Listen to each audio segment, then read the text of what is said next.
Le agradezco su invitación a esta serie de pláticas.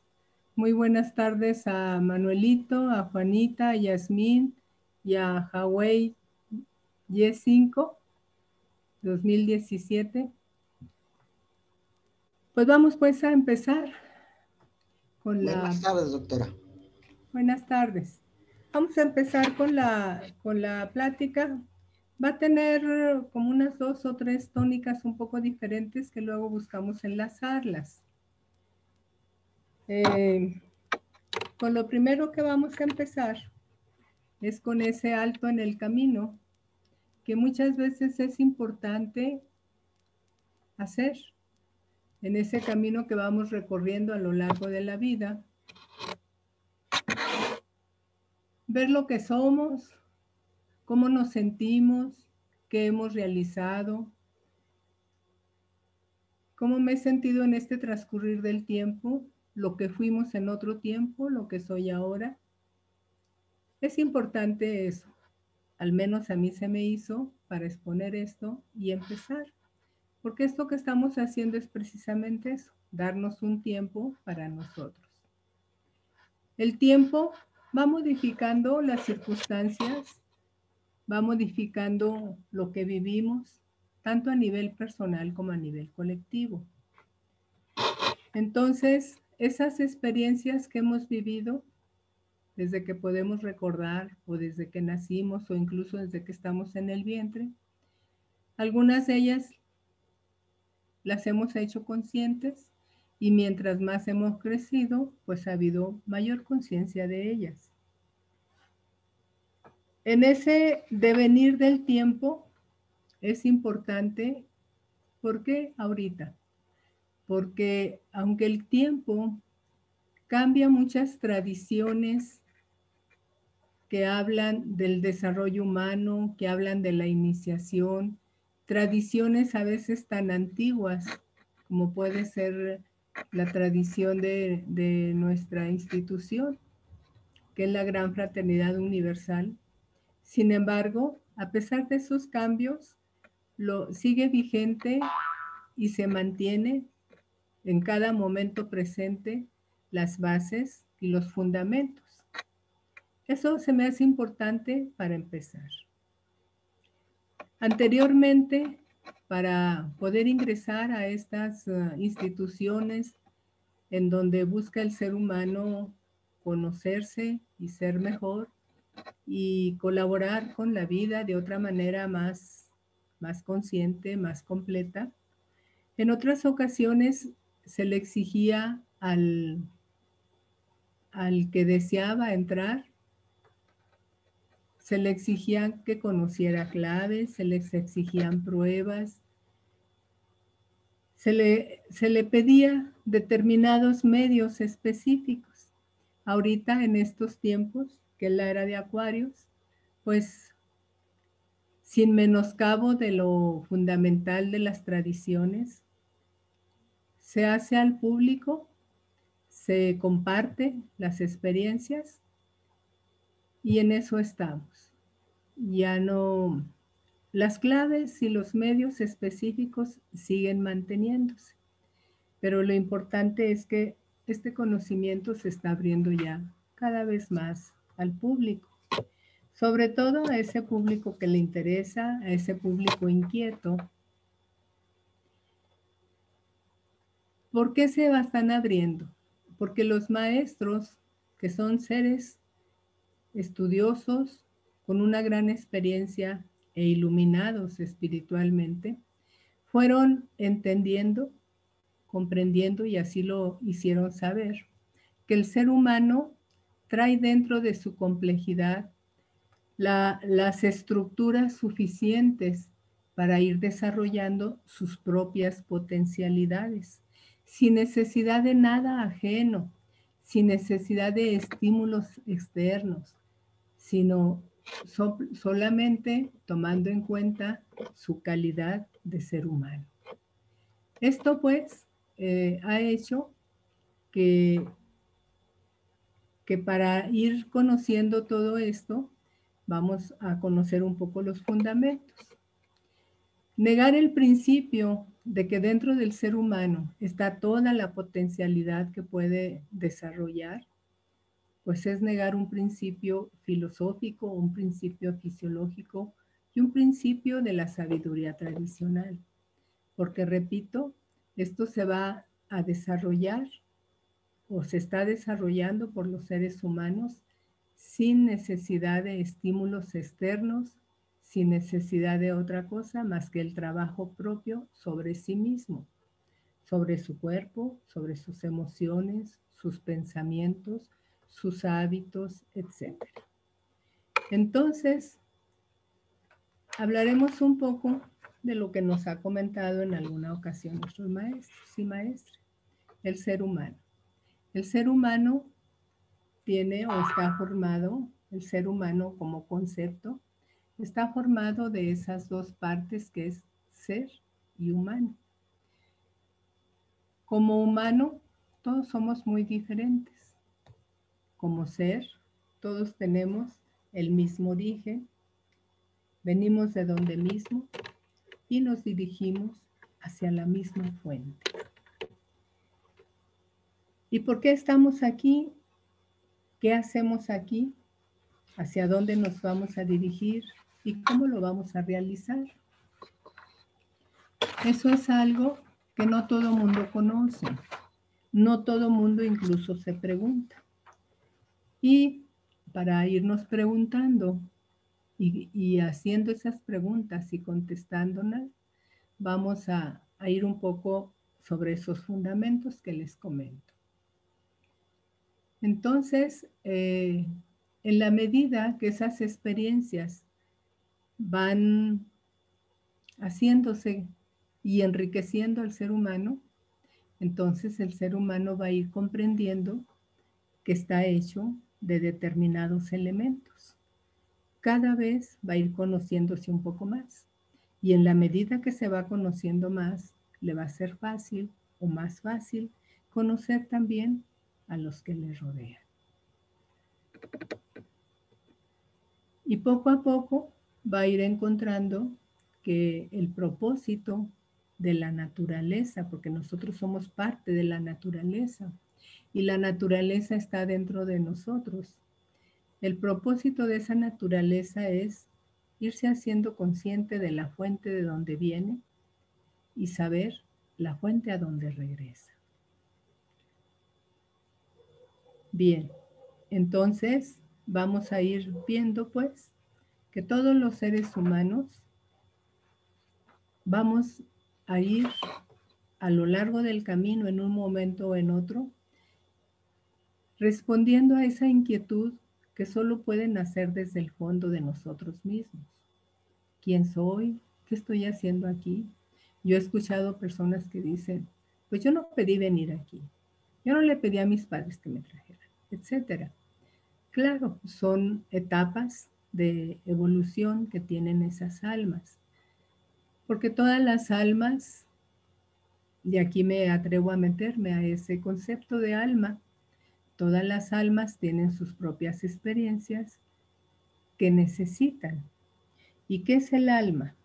El alma se considera como un vehículo, como una parte de nosotros que se nutre de las experiencias que vamos viviendo, así como el cuerpo se nutre del alimento, el alimento físico que comemos, que luego vamos a entrar a esa etapa de nutrición. Entonces, el alma, al irse alimentando de las experiencias, nos va creando o nos va haciendo conscientes de algo.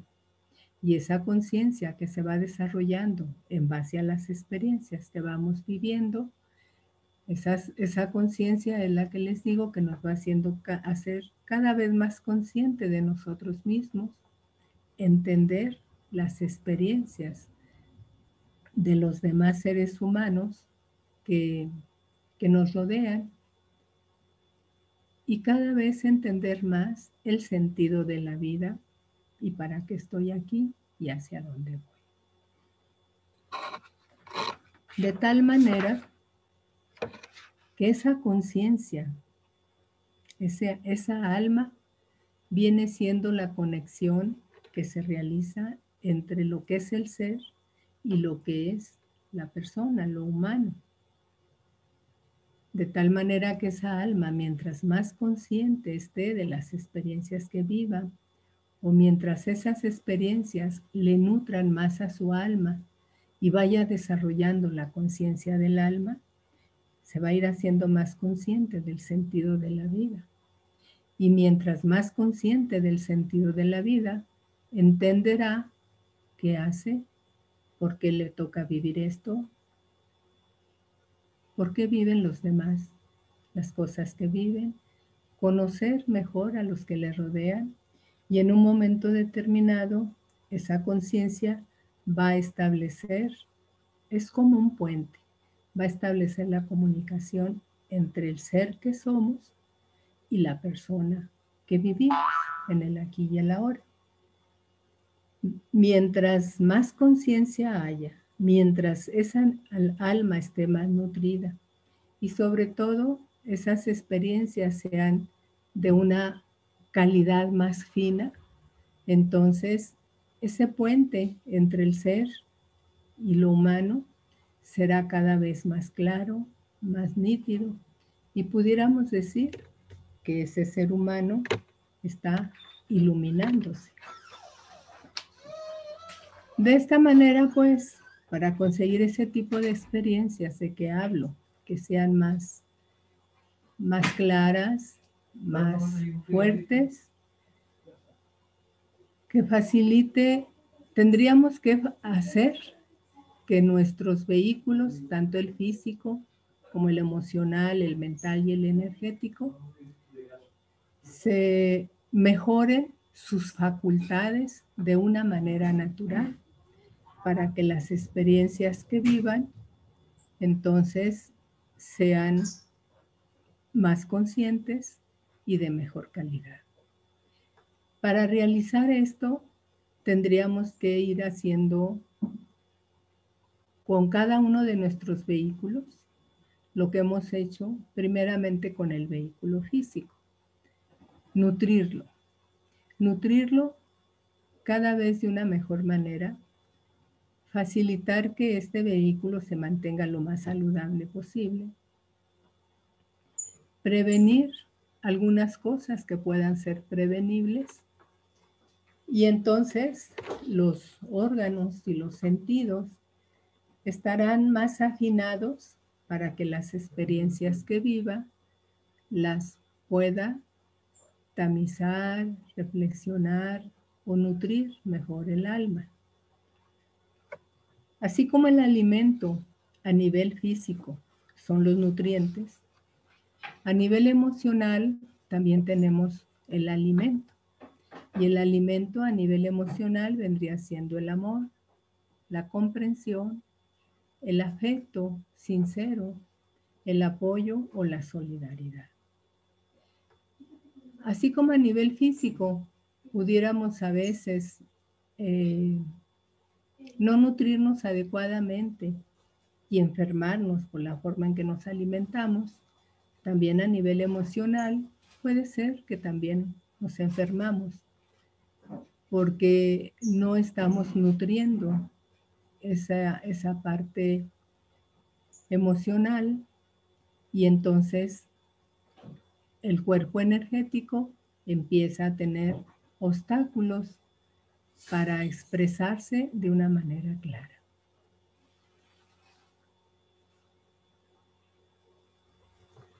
¿Alguna pregunta de lo que hemos comentado hasta ahorita?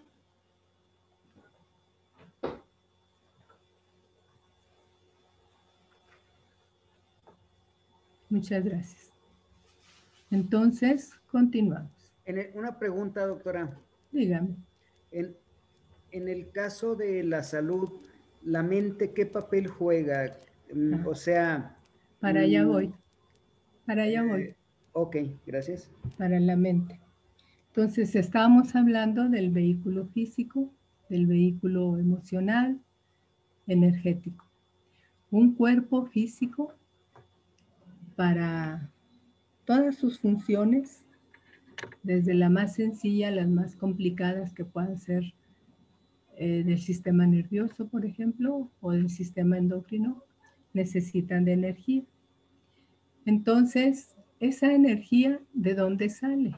Hay una fuente también en nosotros mismos, desglosada de determinada manera, que es una energía que está concentrada y que la vamos nosotros utilizando a la vuelta del desarrollo de nuestras vidas. Y según, como les decía ahorita, cómo la nutramos y cómo vayamos haciendo para percibir con nuestros órganos de una mejor manera las experiencias.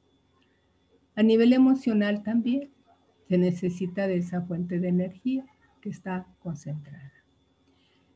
La energía que se presenta en nuestro cuerpo, en nuestro ser, viene también que para ser expresada necesita de la mente. Y la mente es la que va a tener su dirigencia, por decirlo así, sobre lo que está abajo de él, que es la energía, las emociones y el cuerpo físico. La mente se va a expresar en base a leyes y las leyes de la mente van a tener que venir de otra instancia más elevada. Como lo físico vino de una instancia más elevada, que es el cuerpo energético, y como el cuerpo energético viene de una instancia más elevada, que es la parte mental. Entonces, podríamos decir que el cuerpo energético viene de una fuente que está concentrada, como es el cuerpo mental. ¿Y el cuerpo mental de dónde viene?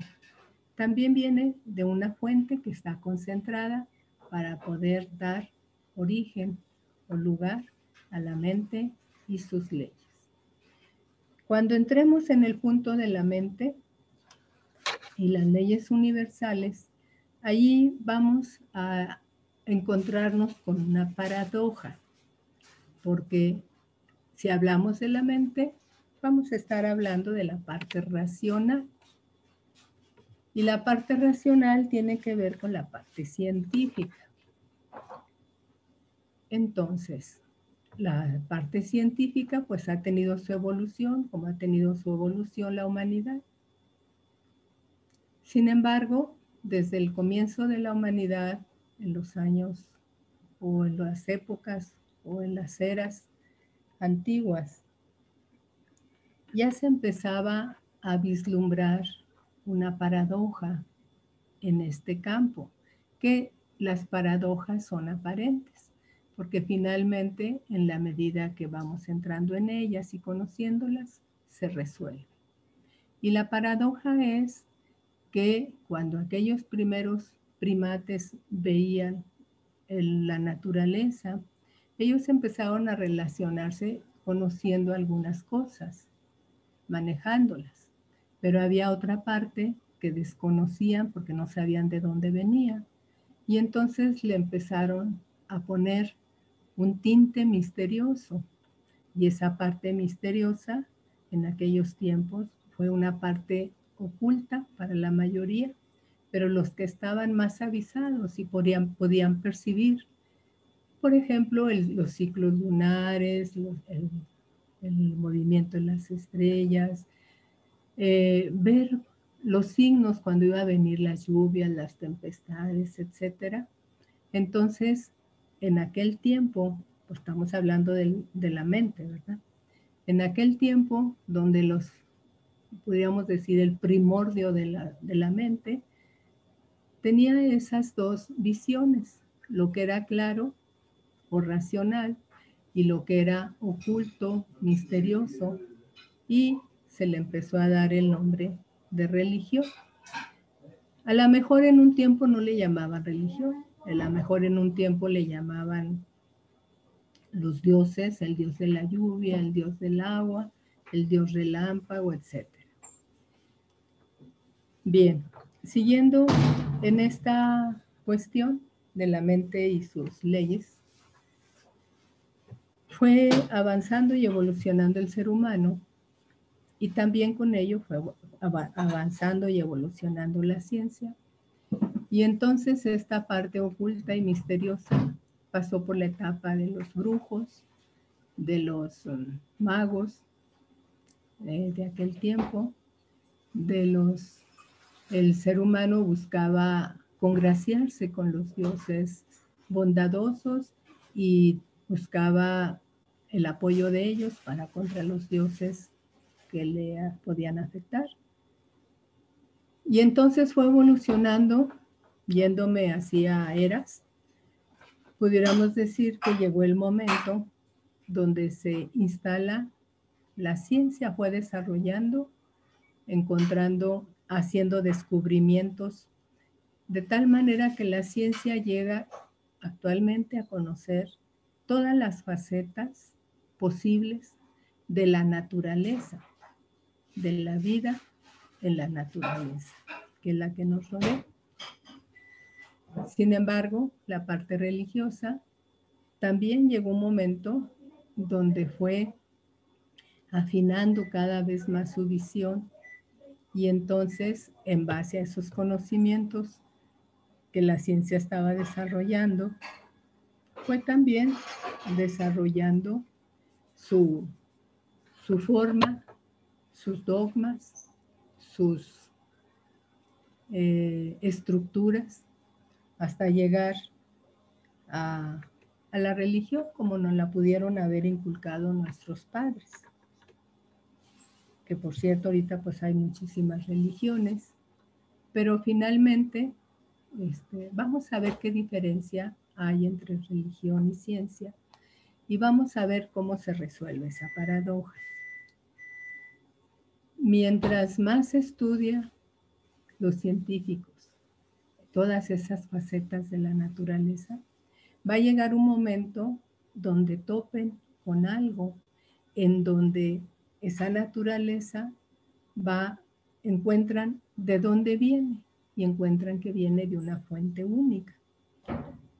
Y entonces, ¿a dónde va?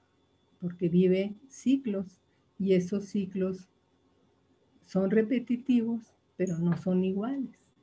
¿Y hacia dónde va? Esa naturaleza también va hacia su fuente. Y se dice que hay un dicho que recuerdo yo que decía, supla la fe lo que la ciencia no explica o no entiende. Pero también llega un momento donde la fe, que era lo que manejaba la religión, tenía que estarse basando en dogmas.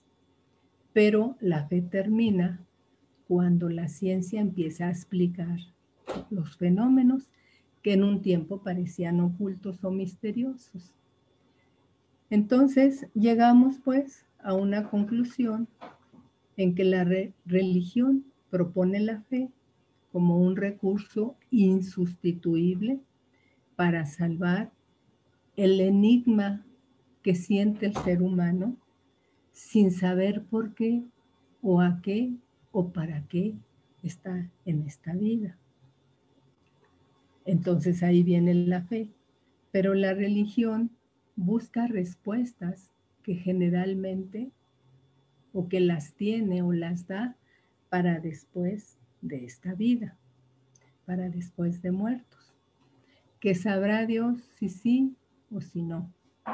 Entonces, esa es la cuestión de la religión, de dónde nosotros venimos. Y todas las religiones hablan de eso, como religiones. Sin embargo, la ciencia busca la respuesta también a esta inquietud humana. Y entonces, la ciencia, en la medida que ha ido desarrollando su conocimiento, su experiencia, su tecnología, ha ido llegando a que las dimensiones en las que nosotros estamos, que es el tiempo y la distancia, ambos son curvos y continuos, de tal manera que tiempo y distancia son, al ser curvos y continuos, es como si hicieran una espiral. Ejemplos de esto. Usted está en la playa, ve el mar, tan bonito que es, el cielo, y está el atardecer. Y allá, a lo lejos, allá, como dicen las poesías, en lontananza, empieza a ver allá como un poco de humo que viene allá, está muy lejano y se va acercando. Se va acercando ese humo y entonces ahora ve un mástil, al rato ve el barco y al rato ya lo ve todo, ¿verdad? Porque ya llegó. Quiere decir que entonces de donde vino no es horizontal, tiene que venir de algo curvo. Y lo mismo la distancia. Cuando usted va en un vehículo, vamos a suponer que se subió en un camión o en un tren, y el tren arranca. Y entonces usted empieza a ver el paisaje que está así a los lados por la ventana. Y va empezando a ver que hay paisajes que ya se pierden, aunque todavía usted está viendo lo de atrás, pero ya no se ve. Y empieza a ver los de al frente cuando todavía no los ve, cuando todavía no están totalmente presentes. Entonces, estos ejemplos sencillos del tiempo y la distancia, la ciencia le llama espiralidad del tiempo y espiralidad de la distancia. Esta espiralidad nos lleva también a la visión que se ha encontrado del universo. Vamos a suponer nuestro sistema solar. Aunque nuestro sistema solar, cuando lo vimos en primaria, pues lo veíamos en un plano solamente, ¿verdad? Pero sabemos que son sólidos. Y entonces, bueno, sólidos y gases, ¿verdad? Y entonces vamos a quedarnos nada más con nuestro sistema solar, aunque hay muchísimos sistemas, muchísimas, ¿cómo se llama? Nebulosas, donde haya otros sistemas, etcétera. Muchas estrellas. Unas podemos llamarle estrellas fijas, pero no son tan fijas, porque todo el universo se está moviendo. Eso no lo dice la ciencia y eso lo estamos viendo nosotros también, constatándolo, cosa que antes los antiguos pues no entendían, ¿verdad? Por eso fue que empezaron a tomar cálculos, empezaron a fijarse, empezaron a tomar datos así escritos en las grutas, al rato en tablas, en fin. Por ejemplo, nuestro sistema solar, está el Sol y están los planetas girando alrededor. No giran a la misma velocidad, no tienen la misma masa, el mismo peso, etc. Sin embargo, los científicos encontraron, por ejemplo, nuestra Tierra. Tenemos un satélite que está alrededor, que es la Luna. Pero ¿por qué la Luna no se viene, no cae acá a la Tierra o no se va? ¿Por qué? Porque está sujeta por dos fuerzas. Una es el magnetismo, que es la que la atrae, o la atraería si nada más existiera esa fuerza. Pero como todo está equilibrado, entonces existe la otra fuerza donde cada objeto tiende a irse a la libertad. Y al irse a la libertad genera otra fuerza. La centrípeta sería la que crea el magnetismo y la centrífuga sería la que la retiraría. Y esto se lleva a cabo en nuestro sistema diariamente.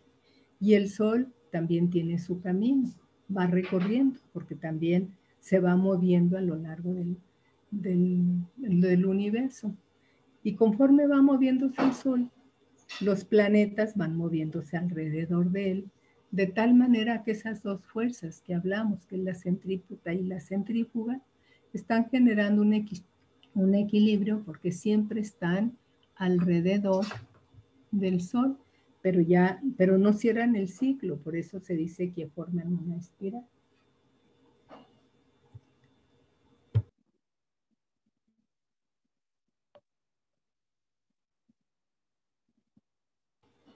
¿Alguna pregunta hasta ahorita? ¿Alguna duda, aportación? Se dice una pregunta. Se dice que ahorita los seres humanos vivimos más años. Sin embargo, pues es gracias a muchas medicinas. ¿Qué tan lejos estaremos de poder tener una salud, pero más natural, sin necesidad de tanta ayuda de medicinas? ¿Ok? ¿Hacia dónde va la medicina ahorita? Muy bien. Esa pregunta la vamos a contestar cuando entre ya la parte de la nutrición. Para no adelantarnos, la tengo contemplada. Entonces, regresando al plano mental, que se maneja en base a leyes universales, y que en el plano mental se encuentra esa paradoja de la religión y la ciencia, y que a la vuelta del tiempo se trata de ir juntando ambos conceptos de tal manera que la religión ya no sería irreligión, ahora se le llama iniciación. Lo dejamos hasta ahí, esa parte. Y entonces estábamos hablando, y voy a regresar a esa parte del alma y la conciencia, que es la que nos va a facilitar el contacto, la apertura, cierta comprensión, que en un principio es como una intuición de esa parte espiritual de que hablaban los religiosos de aquellos tiempos. Sin embargo, para la religión, ese plano espiritual es como algo intangible, que de algún modo ese plano espiritual está ligado a lo sagrado. Mientras que en la ciencia, ese plano espiritual, como dijimos, está relacionado con la espiralidad. ¿Y cómo juntamos ambas? Entonces, en la medida que el cuerpo material de los seres humanos va evolucionando, porque todo evoluciona en la vida, y nosotros con las experiencias que vamos teniendo, vamos nutriendo a nuestra alma, y nuestra alma, en la medida que va siendo alimentada de una manera adecuada, va teniendo cada vez un contacto, un atisbo primero, una intuición, y después un atisbo y al rato una claridad de ese plano espiritual. Y hasta ahí lo dejamos ahorita, ese plano espiritual. Y entonces regresamos pues a cómo hacerle para nutrir nuestra alma de la mejor manera.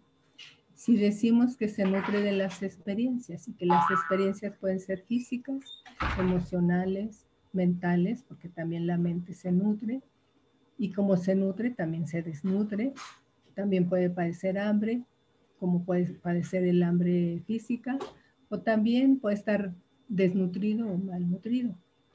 Entonces, en la mente, el alimento es el conocimiento.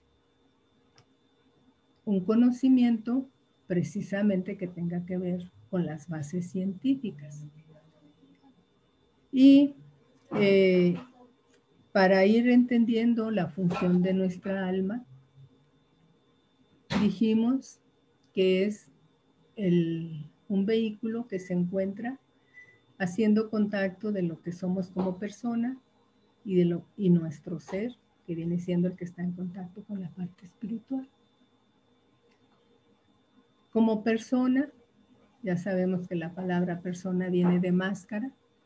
Como persona tenemos muchas situaciones que vivimos, pero ¿cómo hacer para que ese alimento sea de la mejor manera y se nutra mejor mi alma? Ahí vamos a irnos acercando a lo que nosotros le llamamos autodisciplina, que es una disciplina que nadie me impone, yo la voy decidiendo cuando voy decidiéndola, ya sea como experimento, ya sea como probar, ya sea con certeza en la medida que conozco, etc. Y entonces ahí es donde nos vamos a meter solo en una de ellas, que es la nutrición. Y dejamos por ahorita el punto de los cuerpos, físico, emocional, mental, astral, espiritual, para irnos ahora a una de las disciplinas, que es la alimentación. La pregunta que nos comentaba ahorita, que nos hacía ahorita Sotero, revisando, tiene que ver mucho con ir dándole a nuestro cuerpo físico una gasolina de calidad para que ese vehículo funcione mejor, para que ese vehículo nos lleve a lugares más distantes, para que ese vehículo necesite menos estar en los talleres, que podría ser los hospitales o las experiencias de enfermedad. Entonces, mientras le vayamos dando a nuestro cuerpo físico una mejor gasolina, de un mejor octanaje, la pregunta de Sotero dice, ¿qué tan lejos está? Yo le puedo decir que ya estamos en las primicias de esa posibilidad, tomando en cuenta el estudio genético que nos va a decir qué enfermedades podemos tener o a qué estamos predispuestos, porque ese estudio genético viene de nuestros antecesores. Y también nos puede decir ese estudio que yo he hecho hasta ahorita para ir salvaguardando algunas posibilidades de enfermedad. Y también nos diría sobre qué puedo incidir y de qué manera, con qué nutrientes, en qué áreas del cuerpo puedo yo alimentarlo de una mejor manera. No sé si eso le responde, hermano Sotero. Sí, muchas gracias, doctora, muchas gracias. Bueno, gracias a usted por la oportunidad. Entonces, hablando de nutrición, como ya se ha hablado mucho y ya todos conocemos de los macronutrientes, de los micronutrientes, de la importancia del agua, de la importancia del sol, etc. El punto en el que yo me voy a basar ahora va a ser sobre los alimentos, la alimentación que se considera como nutrición óptima. Esa nutrición, porque el concepto actual de nutrición está evolucionando, como les estoy diciendo. Y entonces emerge un concepto que se llama nutrición óptima. Y en él están los alimentos funcionales. La nutrición óptima, su objetivo es la calidad de vida, el bienestar integral del individuo. Desde luego, no quiero que pierdan de vista que esto tiene que ver con el trabajo con un vehículo nuestro, que es el vehículo físico, y que también tendríamos que ir haciendo un trabajo en el vehículo emocional, en el vehículo mental, de tal manera que nuestra alma se vaya fortaleciendo con la capacidad que tienen mis vehículos de procesar las experiencias que la vida me va dando. ¿De acuerdo? Bien. Entonces, el reto del futuro en la nutrición, pudiéramos decir que llega un momento de la nutrición podría ser a la carta. ¿Qué sería eso de a la carta? Que en base a ese estudio genético que yo les comento, pudiera estarse dando algo específico para tal o cual persona, en base a que se tenga ese estudio. Y claro, esto lo realizarían, pues, los profesionales de la salud y los profesionales en la nutrición. Es como todo. Por ejemplo, en la medicina, pues hay personas que se quedan como médicos generales o se especializan, porque esa es una inquietud que puedan tener, y apoyan muy bien desde su especialidad. Pero luego habrá otros que tengan otras inquietudes y empiezan a incursionar en otras áreas del conocimiento y entonces pueden empezar las áreas alternativas, alguna o algunas de ellas, y así el conocimiento sobre la salud y el bienestar se va ampliando, como decíamos al principio. La ciencia está estudiando todas las facetas de la naturaleza. Pero yo quise hacer esa introducción para ir ubicando esa fuente de la naturaleza, ¿cuál es? ¿Y cuál es el objetivo de estar en la naturaleza?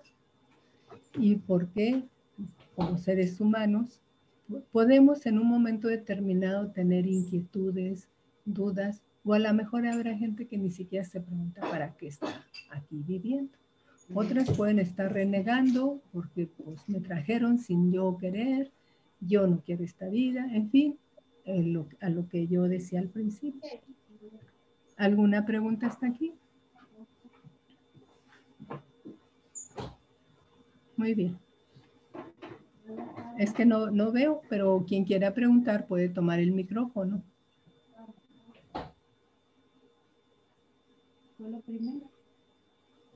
Yo tengo una pregunta, doctora Nena. Adelante, adelante, Jorge. Mire, recientemente, bueno, ya hace tiempo tuvimos un curso de metafísica con con Carlos Chávez, que es nuestro amigo de todos.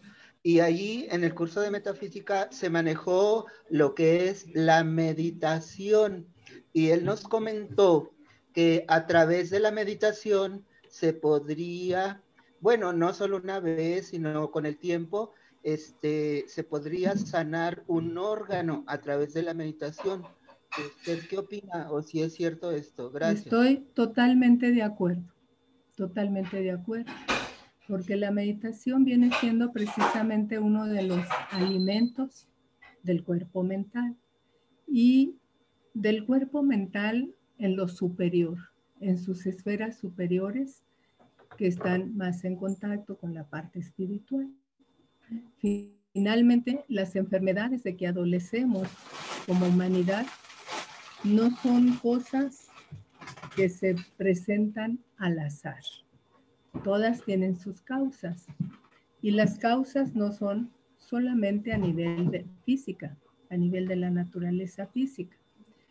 Las causas, como les comentaba, ahorita en el estudio genético pueden venir desde antecesores en el trabajo de esa alma que les comentaba yo, que en la medida que se va nutriendo adecuadamente, pasa lo mismo que a nivel físico. Cuando se va nutriendo adecuadamente, empiezan a desaparecer el estreñimiento.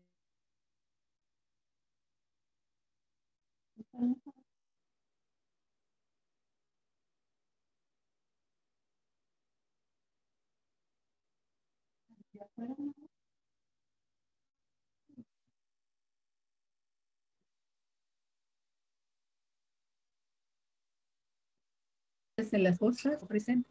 Por eso hablaba en un principio.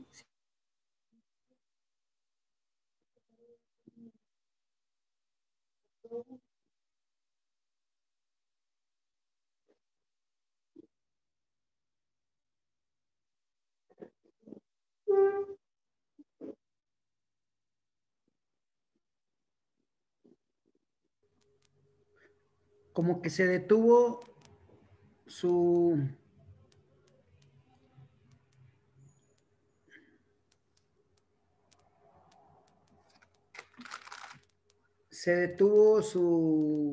grabación, doctora. Ok, muchas gracias. ¿Sí me escuchan todavía? Ahorita ya me escuchan de nuevo. No sé hasta dónde me quedé de que me escucharan. Sí, ya se le escucha. Ya se le escucha, doctora Nena. No sé cómo quedó su pregunta, Jorge. ¿Está de acuerdo? ¿Quedó bien? ¿Satisfecho o quiere ahondar? Sí, no, sí, ya está correcta, doctora, gracias. Ándele a usted. Entonces, les decía yo que así de una manera somera, o no tan somera, lo que se necesite. Me dijo Sotero que podíamos estar lo que se necesitaba. Entonces les hablaba de que el concepto de la nutrición está cambiando. Y les hablaba que llega un momento, el reto del futuro va a ser esa nutrición a la carta, porque como seres humanos, en lo humano somos tan diferentes, aún en la misma familia, cada quien pudo haber tomado algunas cosas de esa herencia, otro tomó otras cosas para trabajarlas, desde luego, en esta vida. Entonces, para hacerse consciente y vivir experiencias que puedan estar nutriendo esa alma y eventualmente tener ese contacto con la parte espiritual y luego con la parte del ser. Entonces, les decía que una de las cosas últimas que hay, casi podríamos decir, de la nutrición óptima, son los llamados alimentos funcionales. Este es un concepto que aún no se define de una manera consensuada en la comunidad científica, pero podemos decir que podríamos definir el alimento funcional que tiene al menos un elemento, ya sea nutriente o no nutriente, pero que sea positivo para una o varias funciones del organismo, más allá de su aspecto nutricional. Encaminado de una manera convencional a incrementar el bienestar o disminuir el riesgo de enfermar. Esa es la definición que encontré, se las repito. Alimento funcional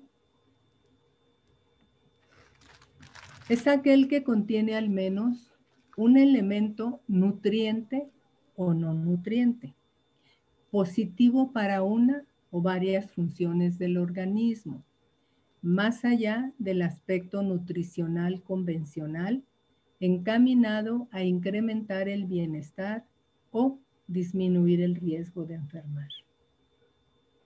¿Dónde empezó esa visión de los alimentos funcionales? Podríamos hablar que empezó hace más de 20 años.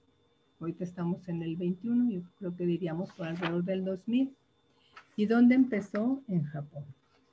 Entonces, ahí se empezó a usar estos alimentos y se les llamó de un modo en Japón, en japonés. Incluso de parte del gobierno o fomentados por el gobierno, para uso dietético especial, encaminados todos ellos a mejorar con su consumo la salud de la población. Fíjense nomás. O sea, el gobierno hace 20 años o más de 20 años allá ya estaba preocupado por la salud de la población. Ejecutivos y abogados compran su comida en los mercados callejeros donde las opciones son infinitas. Bueno, había de todo, ¿no? Hay muchísimas opciones. Las personas del mercado aquí deben asegurar que su comida es muy buena. Entonces los ejecutivos de la City vienen aquí para probar comida diferente. Y vienen aquí aunque esté lloviendo. Bueno, muy bien. A ver, hermano Sotero. Se van corriendo a la cocina a comérselo. Bueno, aquí hay esta paella. Tiene súper buena pinta, ¿eh? Paella en pleno centro de Londres. Le pedimos a Galaxy que apague el micrófono. Cuando pueden comer sentados. ¿No lo puede apagar usted como anfitrión? Es lo que estoy buscando. Bueno, vamos pues a continuar. Parece que no sé. Pero de todos modos ya no se oye el ruido. Entonces, estos alimentos que iniciaron allá y en Estados Unidos, yo creo que tendrán, todavía no llegarán ni a 10 años que empezaron a desarrollarse. Y todavía, como les digo, todavía no hay un consenso científico para ellos. Sin embargo, ahí va desarrollándose. Y entonces vamos a tener una serie, los puedo mencionar al principio, por si no me da tiempo de verlos todos, ahorita son las 5. Pero era importante hacer esa introducción que les hice a las personas que estuvieron al principio. Los alimentos funcionales, podríamos empezar con los probióticos. luego los prebióticos y luego los simbióticos. Ahorita hablaría de cada uno de ellos. Un segundo grupo serían alimentos enriquecidos con fibra. Puede ser la fibra dietética, que es de origen vegetal. Puede ser la fibra insoluble o la fibra soluble. Y hablaríamos de ellos si da el tiempo. Luego tenemos otro grupo que también es como el blue, se dice, el blog, ¿cómo se dice? De la nutrición, que son los ácidos grasos omega 3, el ácido oleico y los fitoesteroles. De estos hablaríamos del aceite de pescado y los ácidos grasos omega 3, del aceite de oliva y los ácidos grasos monoinsaturados, de margarinas cardiosaludables, entre interrogación, que también así la encontré en la bibliografía. Y tenemos otro grupo que se llaman, que son los fitoestrógenos y las legumbres, con un renglón importante en la menopausia. Y luego tenemos otro grupo, que es el general, las frutas, las verduras y las hortalizas, que nos van a dar compuestos fenólicos y ya nos hablaríamos de cada uno de ellos. ¿Alguna pregunta de estos alimentos del futuro, alimentos funcionales? Como ven, de carne solamente hablé del aceite de pescado y en la bibliografía nos hablan del aceite de salmón azul, principalmente. Bueno, empezamos pues. ¿No hay preguntas hasta ahorita? Si tienen alguna pregunta pueden interrumpir en el momento que gusten y ya veremos cómo contestamos o lo dejamos para revisión. Doctora, una pregunta nada más. Por ejemplo, dicen que, ¿sí me permite? Claro, claro, adelante. Dicen que los vegetarianos carecemos de vitamina B12 y, por ejemplo, en una charla con el maestro, con el honorable Gurú Constancio, esta chica de Torreón, Gloria, le preguntó y dijo que, por ejemplo, la levadura de cerveza tenía vitamina B12. No sé si estoy... La levadura de cerveza tiene todo el complejo B. Hay levadura de cerveza en tableta o hay levadura de cerveza en polvo. Y es un buen complemento, no suplemento, complemento para el alimento. Porque habrá unos, como les dije yo al principio, de alimentos funcionales que pueden ser como nutriente en ese momento o servir para apoyar la función de uno o varios órganos. ¿De acuerdo, Jorge?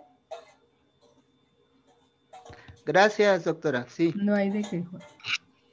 Muy bien. Entonces, vamos pues a entrar a los probióticos. Pues yo creo que ya la mayoría también los conocemos o hemos oído hablar, pero vamos a ver algunas características. Tiene microorganismos vivos. Son alimentos fermentados por bifidobacterias y lactobacilos. Pero tienen que tener una característica, que se mantengan vivos a lo largo del tránsito intestinal para que lleguen a los intestinos. ¿Por qué es importante eso? Porque sabemos que todo alimento, bueno, desde la boca, que se produce ahí la primera enzima, que es la amilasa. Y luego en el estómago se producen ácidos, que también van a contribuir a la digestión. Y entonces, ese es un requisito para estas sustancias probióticos, que los alimentos, al ser fermentados por bifidobacterias y lactobacilos, es esencial que permanezcan vivos en su tránsito por el tracto gastrointestinal. Entonces, como ven, pues eso también será algo que nosotros busquemos en el mercado y además lo experimentemos, porque es uno de los alimentos funcionales.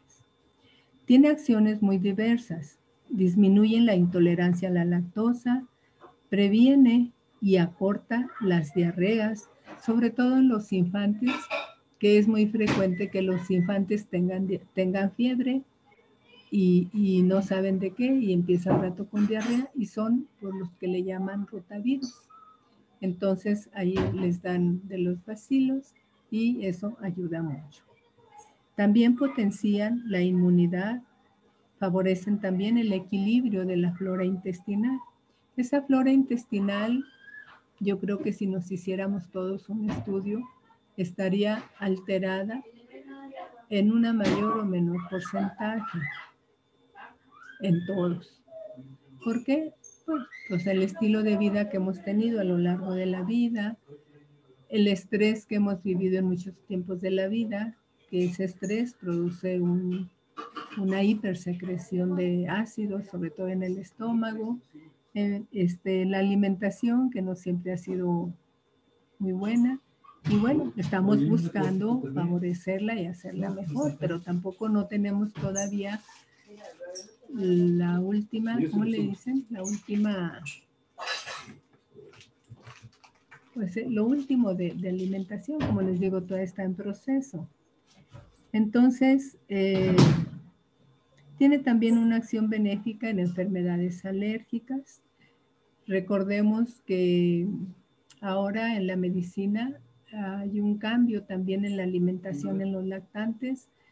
Se les dan orientaciones a las embarazadas para que no le ofrezcan huevo a su bebé, lo que antes en otros tiempos, pues nos daban el huevo, no sé a cuántos meses de nacido, pero eran huevos orgánicos que no producían problema. Ahora son huevos pues obtenidos no de una manera muy saludable, no de una manera muy ética, en fin. Entonces, eso es frecuente cuando se les da en destiempo o anticipadamente a los bebés, que a lo largo de su vida puedan tener alergias. Y entonces los probióticos le van a ayudar. Tienen una acción benéfica frente a las enfermedades alérgicas, incluso ante las enfermedades autoinmunes.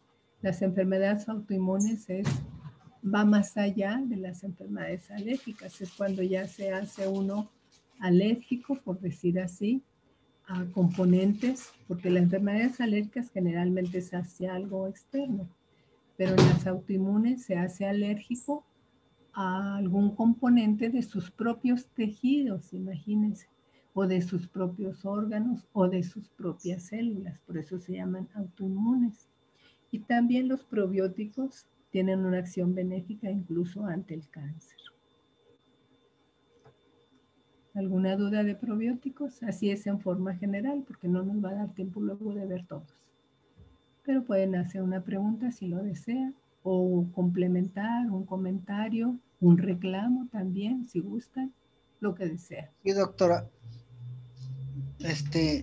Yo tengo una pregunta, doctora, mire. Adelante, Manuelito. En los probióticos, oí en una ocasión que era bueno comprarlas con muchas cepas, o sea, yo no entiendo. Así es, así es. Mucha variedad de cepas para que... Sí, son muchas variedades de lactobacilos y muchas variedades de bifidobacterias. Ajá. Porque algunas se encontraron que facilitan algo y se va encontrando de otras. Entonces, eso es importante, qué bueno que lo menciona.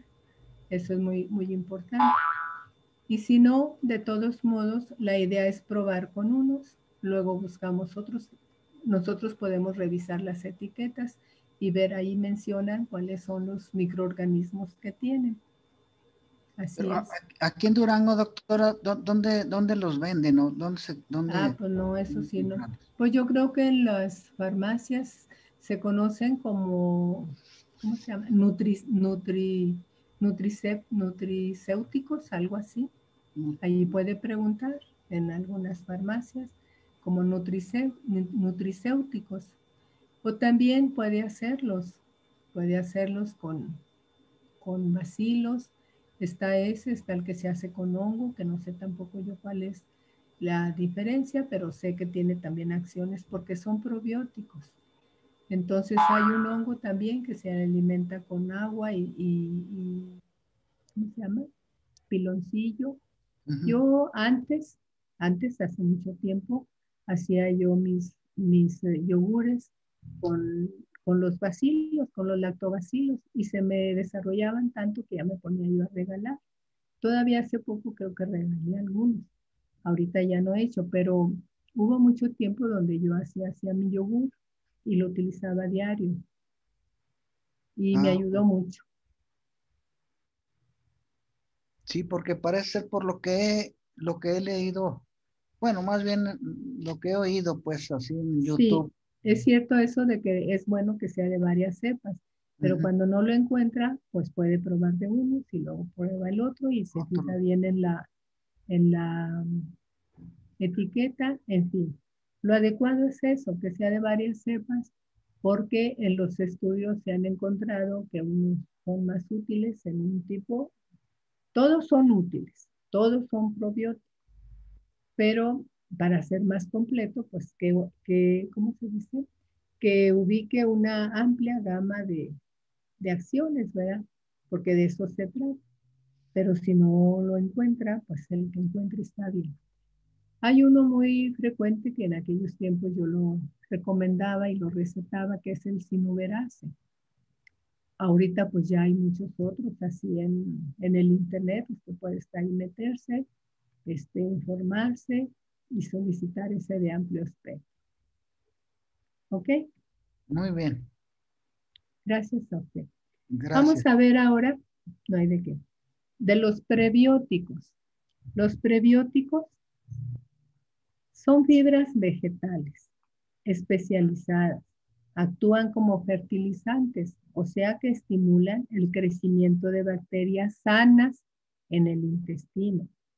Dan sustrato a los probióticos. ¿Por qué dan sustrato? Porque están ayudando al crecimiento de las bacterias sanas en el intestino. Por eso los probióticos acá decíamos que se usaban también en diarreas, que mejoran el tránsito y la motilidad intestinal, etc. ¿Por qué? Porque están favoreciendo la flora intestinal que ayuda, la que es natural, la que facilita la digestión de los alimentos. Y los prebióticos vienen siendo como el sustrato de los probióticos. Sustrato quiere decir algo que los sostiene o que los ayuda o que los fortalece. Y la función principal es proteger al sistema inmunológico porque está ayudando al probiótico. ¿Y dónde se encuentra? En muchas frutas y en muchas verduras, principalmente aquellas que contienen carbohidratos complejos. No, señora Lidia. ¿Cuáles son los carbohidratos complejos? ¿Cuáles son los carbohidratos complejos? Yo creo que ya todos ustedes saben, porque hay carbohidrato simple y carbohidrato complejo. Carbohidrato procesado. El carbohidrato complejo es el que está entero. Es un carbohidrato completo o complejo. Entonces, tienen fibra y almidón. Estos se conocen como fructanos. Pueden estar en el trigo, en la cebolla, pues ya les decía que en muchas frutas y verduras, en los plátanos, en el ajo, en los puerros. De las sustancias prebióticas más conocida es la inulina, no confundir con la insulina. La inulina es, como decimos, una fibra vegetal. Esta se obtiene principalmente de una sustancia que se llama achicoria. No es sustancia, es un vegetal que se llama achicoria. Entonces, los gobiernos, en algunos lados, no sé aquí qué tanto el de México o en otros tiempos, pero motivan a la industria alimentaria que muchos de sus productos los enriquezcan con inulina.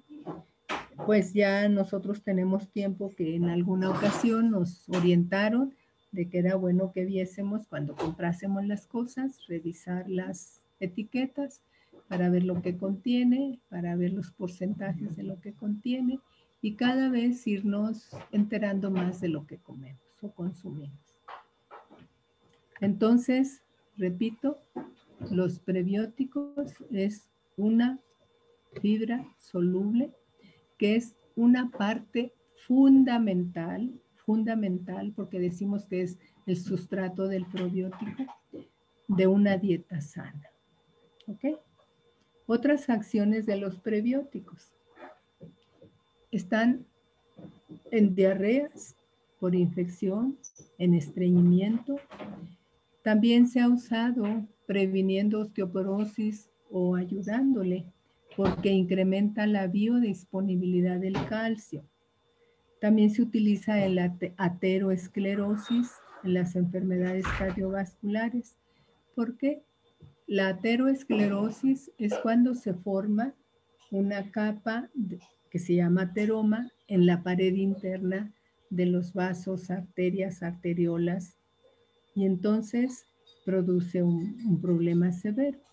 De tal manera que cuando se utiliza el prebiótico va a estar ayudando ahí y corrige incluso las dislipemias. ¿Qué es una dislipemia? Cuando en la sangre hay lípidos en una mayor cantidad de lo adecuado. Porque esos lípidos a la vuelta del tiempo puede producir ateromas, puede facilitar problemas de infarto, u otras situaciones, derrames cerebrales, etc. Entonces, es importante, como les decía, una parte fundamental de una dieta sana. Ya les dije dónde se encuentra, en muchas frutas y verduras. Otras acciones de los prebióticos, también aparte de esa acción de que corrige la dislipemia, también ayuda o corrige o disminuye la resistencia a la insulina. La insulina es una sustancia que el organismo produce en el páncreas y se produce en base a la ingesta para ir ayudando en el metabolismo de los sacáridos o de los hidratos de carbono o polisacáridos. Pero en ocasiones llega el momento donde el páncreas ya ha estado sacando o respondiendo con la ingesta inadecuada que hemos tenido de nuestra comida, con tanta insulina que llega el momento donde esta insulina es disfuncional, por decirlo así, o no hace su función completa. Entonces, se puede declarar ahí una variedad de diabetes que es por resistencia insulínica. O sea, la insulina ya no cumple su función. Allí también es muy útil los prebióticos. Se utiliza también en la obesidad, incluso contra el cáncer, y se ha encontrado que estos prebióticos que les decía que eran fibras vegetales, a la hora que se tiene que masticar más, etcétera, pero que va haciendo el tránsito intestinal y llega al colon, fíjense bien, y llega al colon, allí es donde tiene su mayor acción probiótica, porque allí también va a facilitar que los microorganismos que hay allí sean preferentemente los benéficos, de tal manera que previene o mejora problemas inflamatorios, las colitis, las enterocolitis, etc. Y también a la hora que están ahí en el colon va a facilitar que se asimile mejor, porque es parte de su trabajo, el zinc, el calcio y el magnesio. Esos son los prebióticos. Alimentos que les decía, alimentos óptimos, alimentos funcionales, a los cuales no siempre le tomamos importancia, porque nos hemos quedado con la alimentación de macronutrientes, proteína, carbohidratos, grasas, vitaminas, etc. Y por eso se me hizo importante comentarles esto, pero con la introducción que les hice para ubicar la importancia de ello. Los alimentos, los simbióticos. ¿Cuáles son los simbióticos? Una pregunta, doctora. Adelante. Disculpe, los prebióticos son buenos para el colon irritable. Son buenísimos, sí, ¿verdad? buenísimos, buenísimos. Todos los problemas de colon previenen también el cáncer, por eso les decía. Y el cáncer de colon es muy frecuente en nuestra sociedad por esa alimentación que se tiene. Entonces, buenísimo, buenísimo. Y va a haber otras cosas que hablemos más adelante si nos da el tiempo. Los simbióticos. Gracias. No hay de qué. Bueno, los simbióticos, como su nombre lo dice, sim quiere decir como que juntar. Aquí vamos a juntar un probiótico con un prebiótico. Y estos vienen siendo preparados lácteos, ricos en fibra, fermentados por bifidobacterias o por lactobacilos. Y entonces el efecto que produce es sinérgico. De no encontré muchos estudios así para que sean ya estudios reconocidos, pero yo les puedo compartir una experiencia que yo viví cuando trabajaba todavía en el seguro, allá hace como 2 o 3 días. Como entraba a las 7 y les digo que yo usaba mucho el yogur en aquel tiempo, yo llevaba el yogur hecho por bacilos, pero aparte llevaba... ponía ¿cómo se llama? A germinar algunos granos. Entre ellos podría llevar el trigo germinado, podría llevar sobre todo el trigo es el que más yo llevaba. Todavía no conocía mucho del gluten y esas cosas, que no son muy buenos. Pero bueno, en ese tiempo, pues yo creo que la etapa por la que vivía, pues a mí me cayó muy bien. Y me llevaba 1 litro de yogur hecho de lactobacilos y otro litro de trigo germinal. Y a la hora que estábamos allá en la hora del café, que le llaman, o en la hora del receso para tomar algo, porque bueno, la mayoría, yo a veces me iba con licuados, pero casi siempre llevaba, porque vi que las compañeras, bueno, para compartir algo de lo que conocía. Y entonces, no, pues les gustó mucho. Se servían su yogur y le ponían sus 2 o 3 cucharadas del trigo germinado y era un alimento completísimo.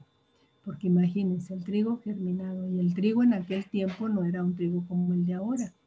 Todavía en aquellos tiempos todavía estaban los cultivos sin tanta modificación que yo fui conociendo a la vuelta del tiempo.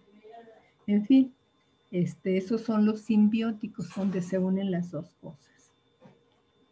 Entonces ese fue el primer grupo. El segundo grupo son alimentos enriquecidos con fibra, que les hablaba de la fibra dietética. Generalmente se consigue en el mercado, es una fibra vegetal, que esta es parcialmente fermentada por bacterias en el colon. Y esa fibra, ya dijimos lo que hace en el colon. Facilita un trabajo con las células, facilita un trabajo con los minerales, facilita un trabajo con el bolo alimenticio o con el bolo fecal, etc. También está la fibra insoluble. La fibra insoluble pues también es vegetal. Permítanme.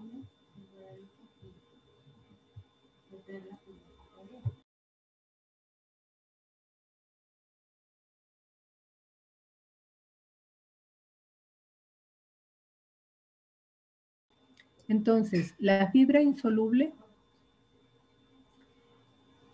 es la celulosa o hemicelulosa. Esa es una fibra, por ejemplo, ¿dónde podemos encontrarla? No sé si ustedes han masticado, bueno, yo sí lo hacía cuando estaba chiquilla.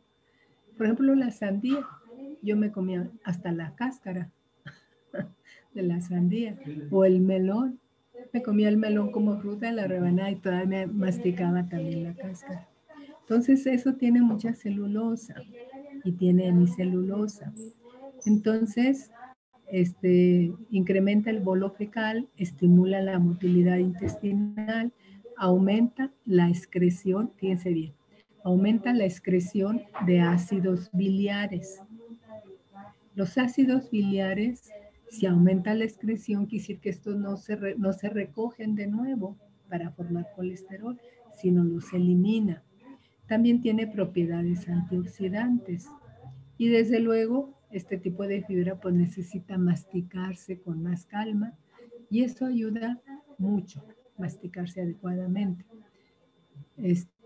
Ahorita en estos tiempos de muchas prisas, de comida así parado casi o de ir en el carro, qué bueno que nos diésemos la oportunidad de masticar fibra, porque eso hasta nos ayuda a sacar el estrés. Ya ve que mucha gente utiliza el chicle para sacar el estrés, pero fíjense, si en lugar del chicle mastican la fibra, pues qué bueno. Y la fibra soluble. Las fibras solubles son como las pectinas, las gomas, los mucílagos.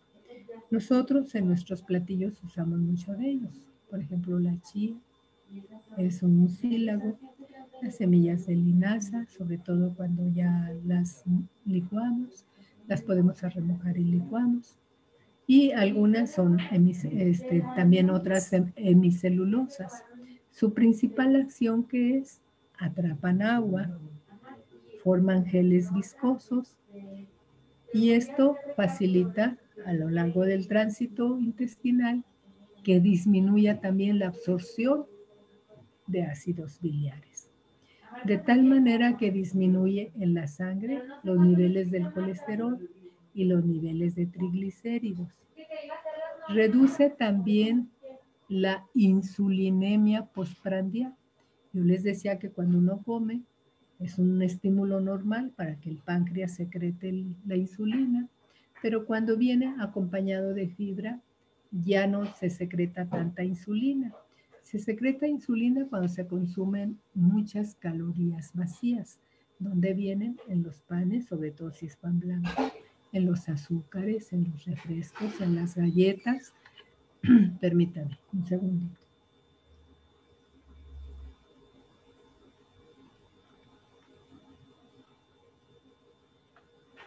Entonces, tomarse unos tragos de refresco ya para nosotros pues es un gancho al hígado, al páncreas, porque tiene que sacar mucha insulina, porque hay una gran cantidad, un porcentaje muy grande de azúcar en la sangre y entonces necesita mucha insulina. ¿Para qué? Para que esa glucosa la meta a las células.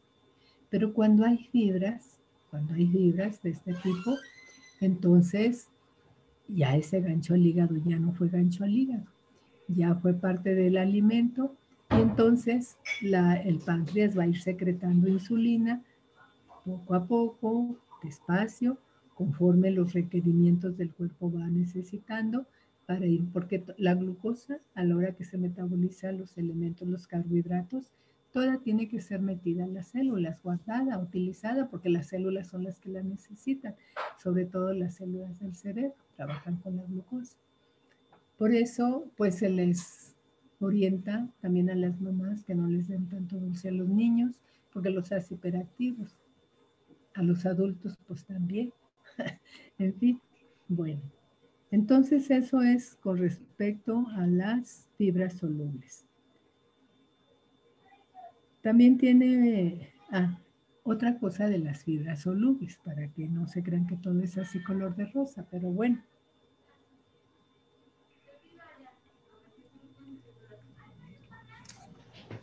Es bueno conocerlo y modularnos en ello, porque al ser metabolizadas en el colon por bacterias, entonces se producen gases. Esto da la flatulencia y también propulsión fecal.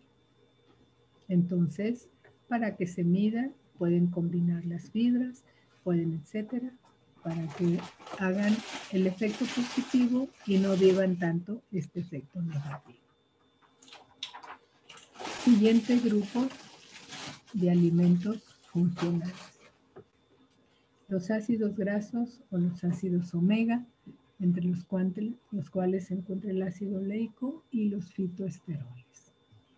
Hablábamos de que la principal fuente de ácidos grasos y ácidos omega son el pescado azul, el salmón azul. Nosotros somos vegetarianos, no lo vamos a consumir.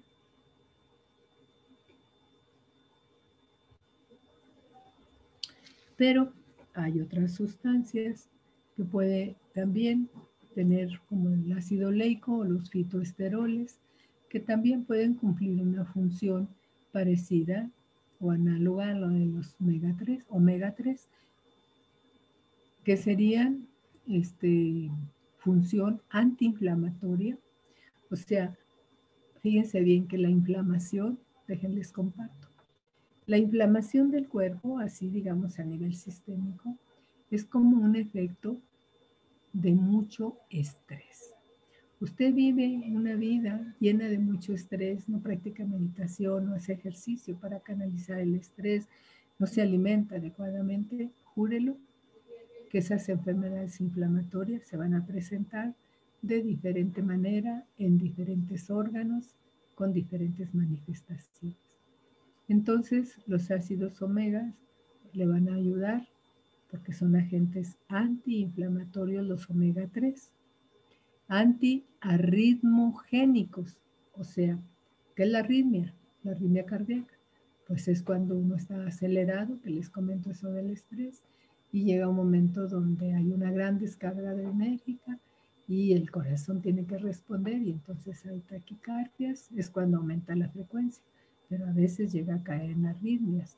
Arritmias es cuando ya no sigue el ritmo normal, aun cuando sea acelerado es un ritmo normal, o aun cuando esté disminuido, una bradicardia es un ritmo normal, se llama ritmo sinusal, pero en ocasiones puede haber extrasístoles o pausas en donde no hay ningún latido, entonces esas son arritmias. Y es los ácidos grasos omega 3 antiarritmogénico. Y también los omega 3 son protectores a todo nivel de todo el cardiovascular. ¿Qué tenemos aquí? Con el ácido oleico y los fitoesteroles, que viene siendo parte de este alimento funcional. Sería muy bueno que pudiéramos consumir salmón azul, que hubiera esa, incluso como alimento, pero como no podemos consumir animales, porque el consumir animales o sus productos, a nivel de la población civil, a nivel de la industria, va a facilitar que haya un abuso. Y entonces se altera la ecología, porque entonces empiezan, es como con la gallina, con el pollo, con los huevos, se empiezan a generar en demasiada cantidad para suplir las necesidades de la gente y además los comerciantes, pues, qué bueno fuera que pensaran nomás en darle a la gente lo que necesita. No, ellos quieren también llenar su bolsillo y no con poco. Mientras más lo llenan, más quieren. Entonces, esa es una de las cosas por las que nosotros no consumimos ningún producto, ningún animal muerto, dicen, pues animal vivo menos, ¿verdad? Entonces, pero vamos a buscar alternativas y entre ellos está el aceite de oliva y los ácidos grasos monoinsaturados. El aceite de oliva hay que tener mucho cuidado porque yo me he fijado, y eso lo han comentado en otras ocasiones, las etiquetas pueden hablar. Todo usted va al centro comercial, todos los aceites de oliva son aceites vírgenes y unos dicen extra vírgenes, pero tiene usted que fijarse que dice extraído en seco. Y mientras más artesanal, mejor. Cuando se habla de la dieta mediterránea, pues ustedes saben que allá por aquel lugar, los italianos y demás, el litoral francés de esta zona, pues consumen mucha grasa, sus alimentos son alimentos muy opiáceos, no, perdón por la palabra, muy opulentos. Entonces, pero la dieta, pero hay mucha verdura, muchas ensaladas, hay el aceite de oliva, allá, yo recuerdo, generalmente es extra virgen, que lo acompañe, que le vaya bien, extra virgen, y eso es una gran ayuda. Y aparte consumen vino tinto. El vino tinto, siempre que sea consumida con moderación, ayuda mucho también. Luego vamos a hablar del resveratrol. Entonces, pero tampoco nosotros vamos a consumir vino. Entonces hay que buscar las alternativas. El aceite de oliva, les decía, hay que buscar que sea de esa manera. Extra virgen y prensado en frío o con extracción en frío. Sus acciones son poderosos antioxidantes, protectores ante el estrés oxidativo. El estrés oxidativo es lo que yo les comentaba, lo que produce los procesos inflamatorios o locales o generalizados por el estrés. ¿Por qué? Pues porque tiene el cuerpo que oxidar más sustancias para dar más energía y se producen más radicales libres, y estos radicales libres pues van a ser sus desperfectos en muchos lados. En otra ocasión, porque no creo que haya tiempo de hablar de los radicales libres. Entonces, y también son protectores. Aquí escuché y vi, revisé un concepto que yo no había tomado en cuenta al hablar del estrés oxidativo. Se llama peroxidación lipídica. Perioxidación lipídica. ¿En qué consiste? Es el proceso a través del cual, fíjense bien, ya todos sabemos que son los radicales libres. Es el proceso a través del cual los radicales libres capturan electrones de los lípidos de la pared celular. La pared celular tiene capas de proteína y capas de lípidos. De hecho, la proteína está en medio de una capa de lípidos interna y una capa de lípidos externa. Entonces, imagínense que los radicales libres también hacen esas travesuras. Facilitan la peroxidación lipídica, que es el proceso a través del cual los radicales libres toman electrones, porque eso es lo que hace, pues se llaman radicales libres. Como están con una valencia positiva, tienen que equilibrarla, porque la tendencia en la naturaleza pues es el equilibrio. Entonces tienen que equilibrarla, tomar electrones. ¿De dónde? De las paredes de las células. Entonces estas paredes de las células se van a ver alteradas, ya no van a tener sus funciones adecuadas, ya es una membrana que va a estar lastimada, ya no produce, ya no asimila los nutrientes adecuadamente, o ya no elimina los desechos adecuadamente, y es un sereno o verdadero problema. Entonces, eso también hace los omega 3 y el ácido oleico y el aceite de oliva. Por eso se habla de que son poderosos agentes antiinflamatorios.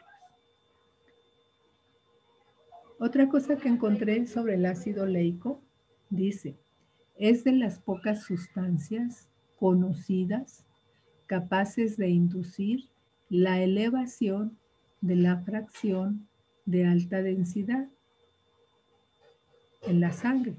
Sí saben de los ácidos grasos que son, o de las lipoproteínas, que son unas de baja densidad y otras de alta densidad. Pregunto, para continuar o explicar esta parte. ¿Les queda claro a todos?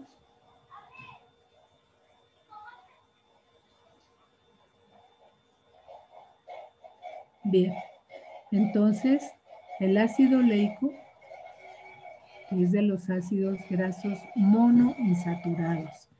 Monoinsaturados, o sea que no está saturado totalmente el ácido oleico, el aceite de oliva, a diferencia de las grasas saturadas, que son las que vienen en las carnes, son las que vienen en los panes, pasteles, chocolates, todo eso, y en los alimentos chatarra.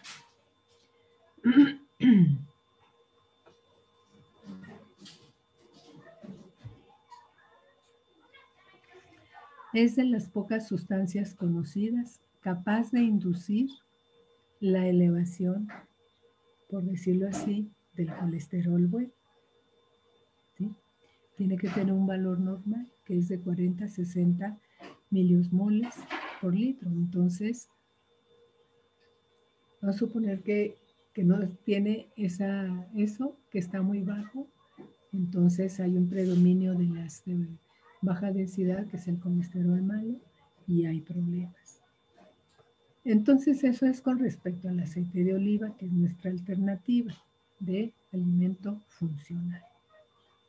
Luego viene un tema que de todos modos quiero comentarlo, así a grosso modo, pero no le damos mucha importancia. Son las margarinas cardiosaludables, y está así en interrogación, que son fitoesteroles.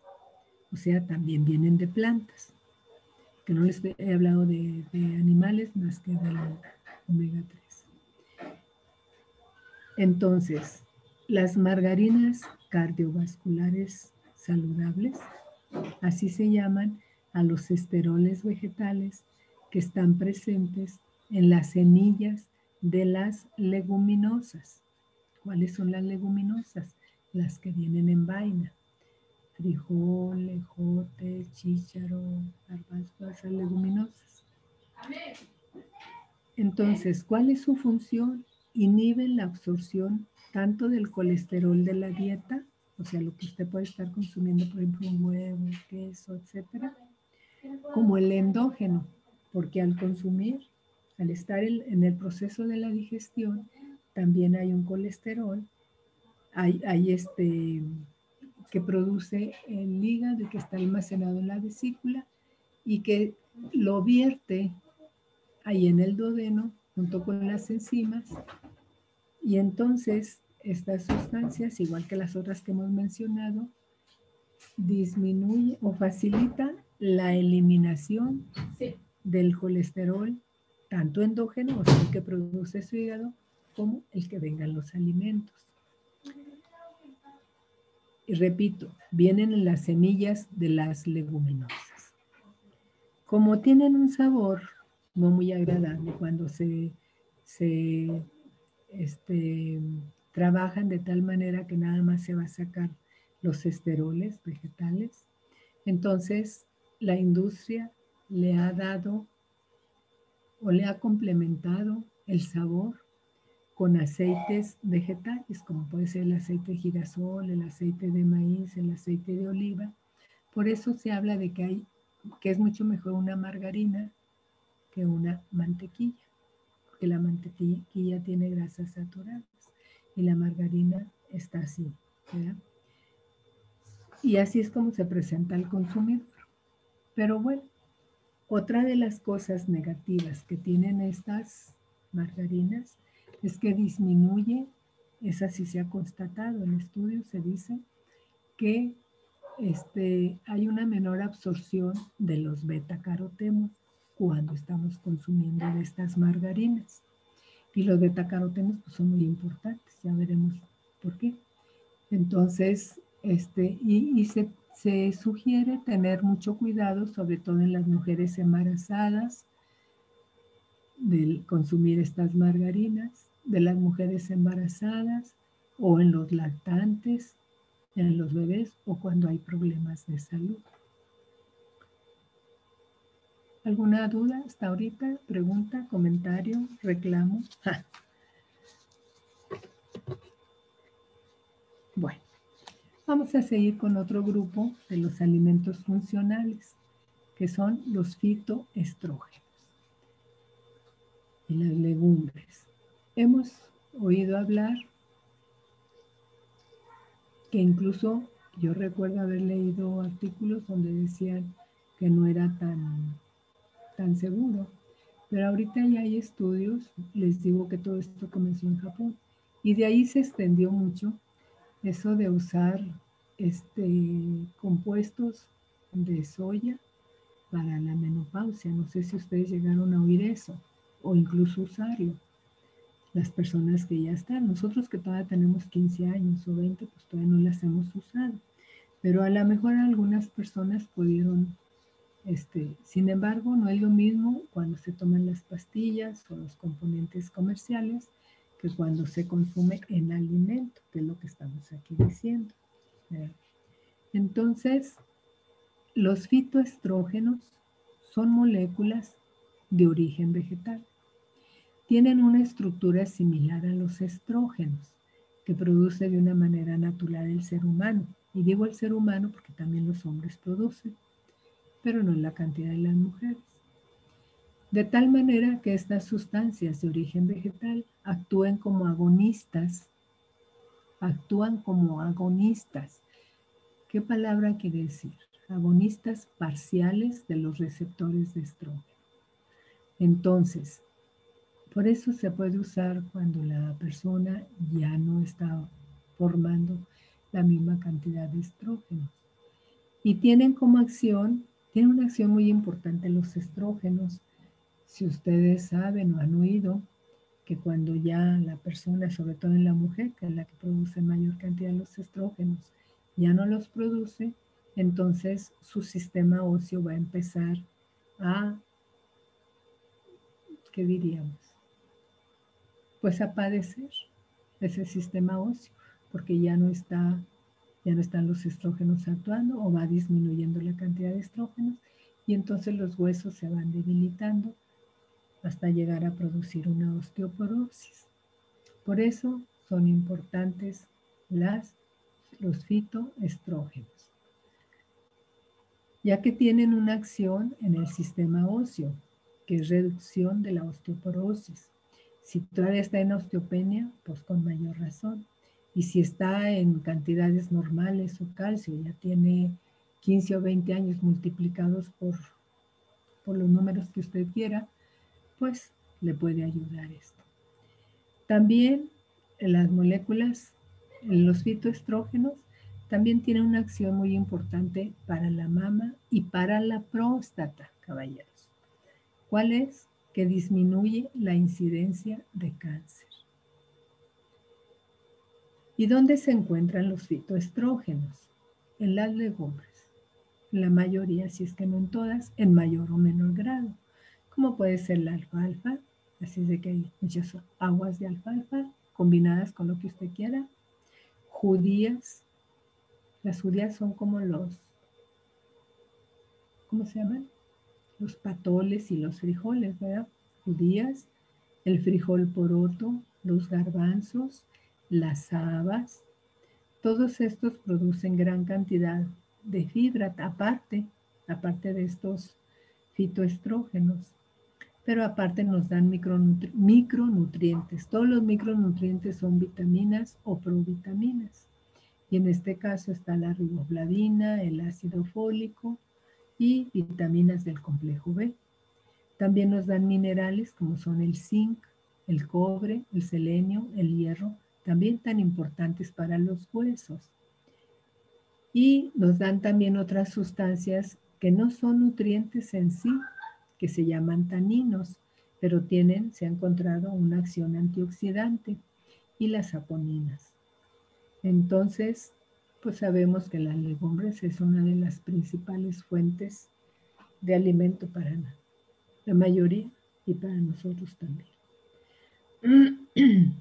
Luego tenemos otro grupo.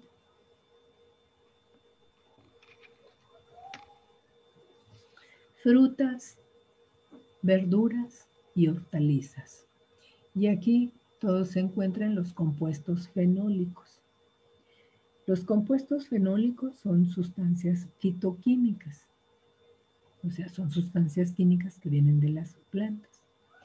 Y se dividen en flavononas, isoflavonas, flavonoides fenólicos. ¿Y dónde se encuentran? En las naranjas, en las uvas, en el té negro, en el té verde, en el cacao. Tienen también sustancias que se llaman antiocininas. ¿Dónde se encuentran? En las manzanas rojas, en las uvas, en la berza. Yo tengo poco que conozco la berza, la conocí allá en Monterrey en una de las ocasiones que fui a Larra.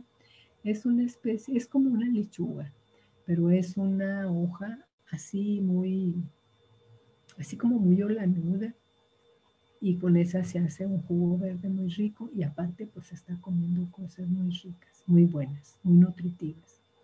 En el repollo, en las coles de Bruselas, en la coliflor. Luego tenemos dentro de estas frutas, verduras y hortalizas y los compuestos fenólicos, el Resveratrol, que es un antioxidante potentísimo. Yo he visto en el mercado que dan ¿cómo se llama?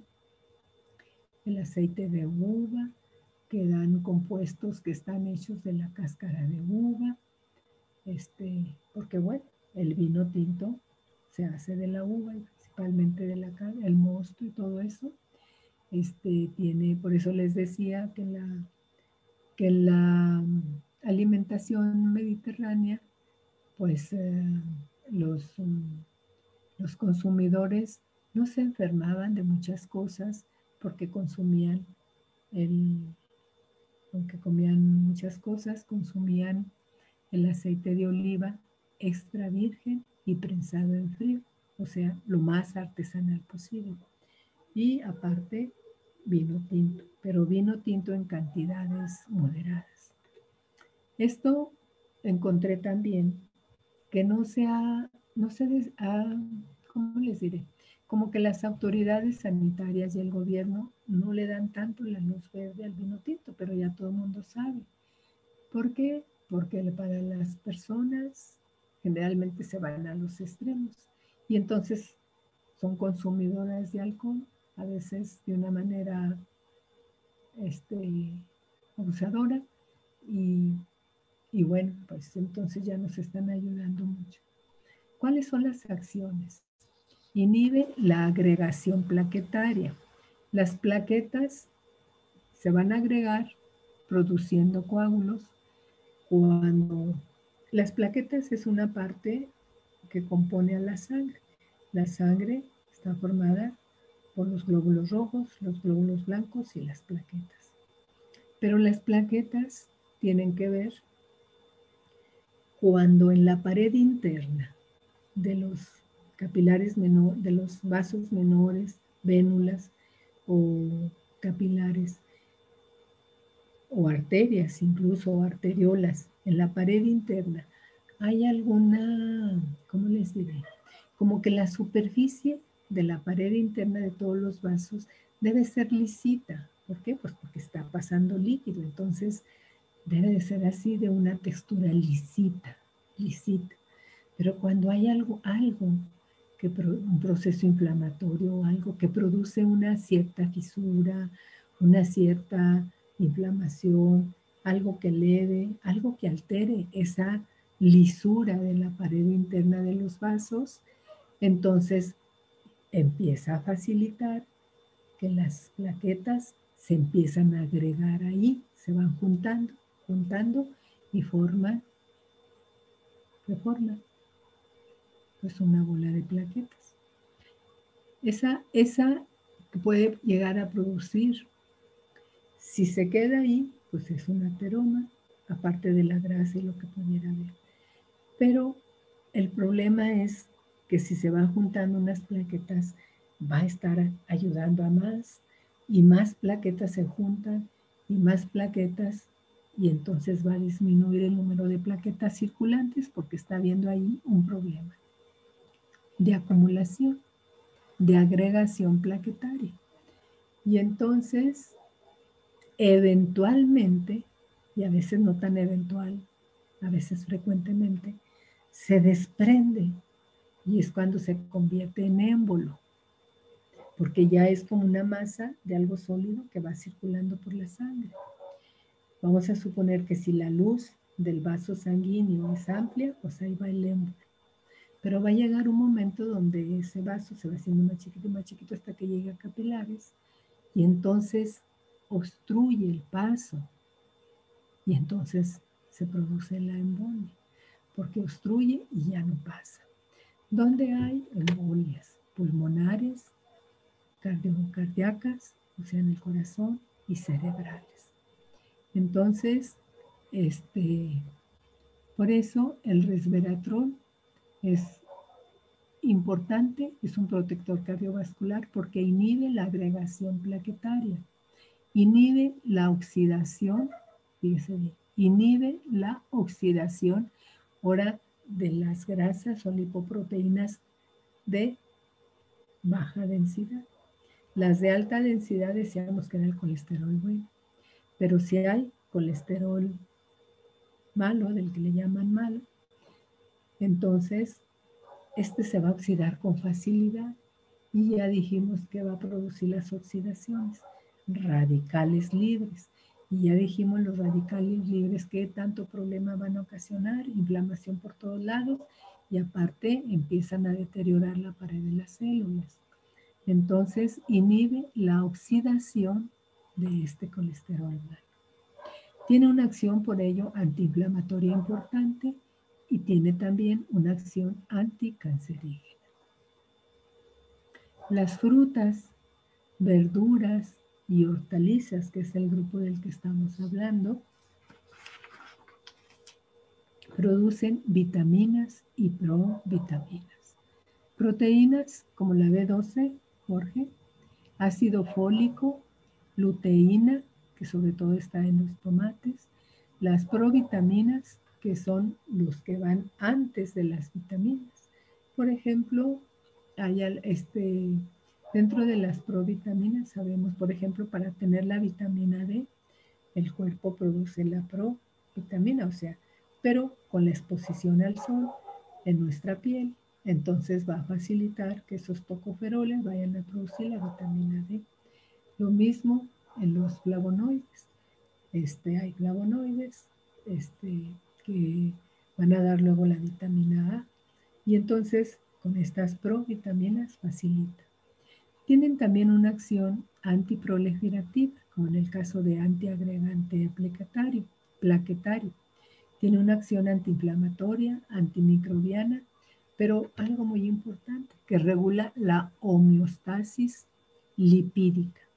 Homeostasis es el equilibrio, pero no es un equilibrio constante, el equilibrio nunca es estático, el equilibrio siempre es dinámico. Y entonces ese equilibrio de los lípidos en la sangre va a ser facilitado con estas sustancias, que son fibra, frutas, verduras y hortalizas. Y con eso doy por terminado, ay, discúlpeme, que ya no pude contestar.